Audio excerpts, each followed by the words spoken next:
Je m'appelle Anna Marchlewska, je suis photographe et depuis plus de 17 ans je vis et travaille à Paris. Quand au mois de septembre dernier, la maison d'édition JDC Media m'a appelé de Pologne pour me proposer de participer au projet Les Parties du monde intérieur, j'ai tout de suite accepté.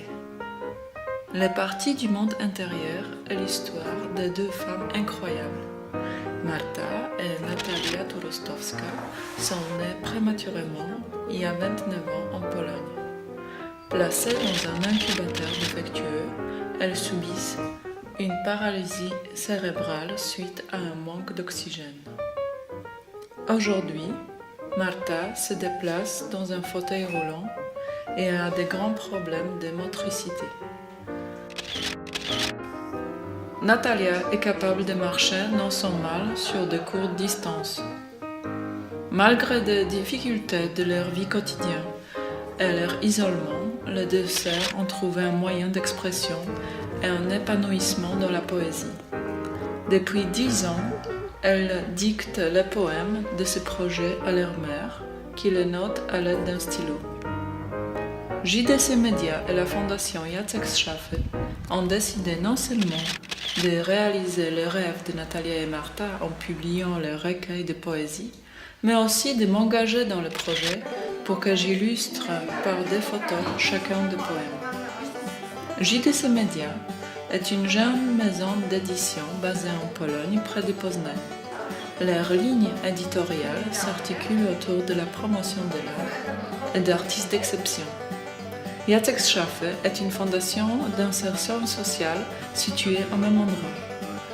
Le recueil se compose de 35 textes qui parlent de l'incompréhension par le monde extérieur, des difficultés quotidiennes, du handicap et du manque d'amour et de tendresse.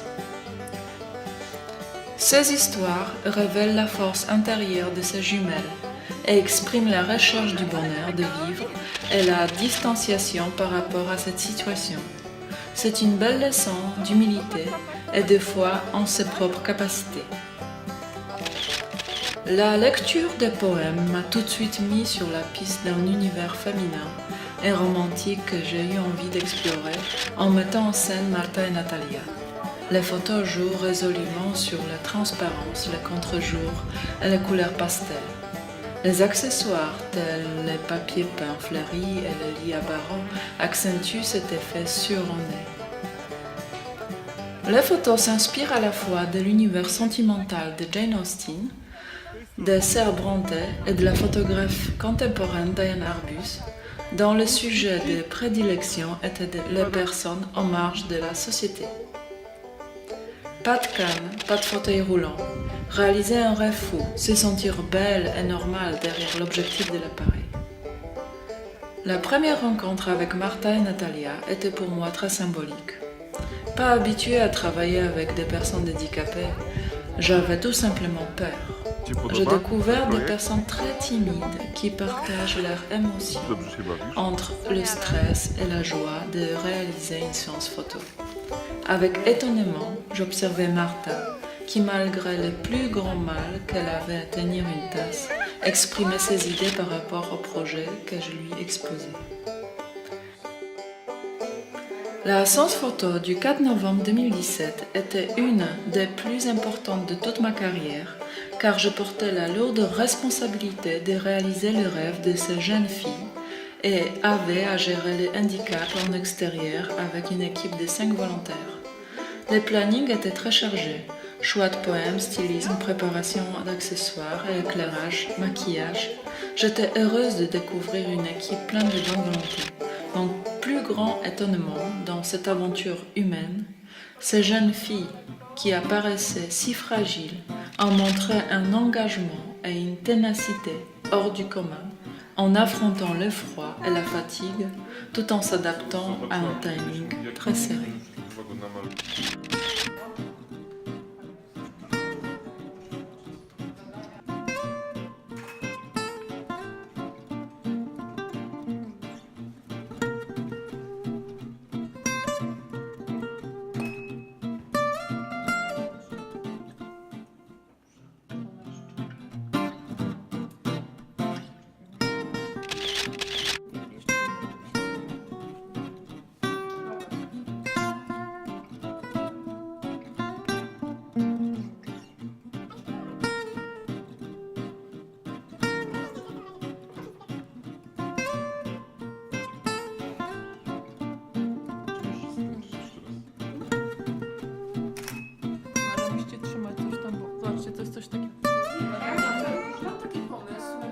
może zrób, słuchaj, żebyś wiedział. Słuchaj, tą rączkę na oko swoje.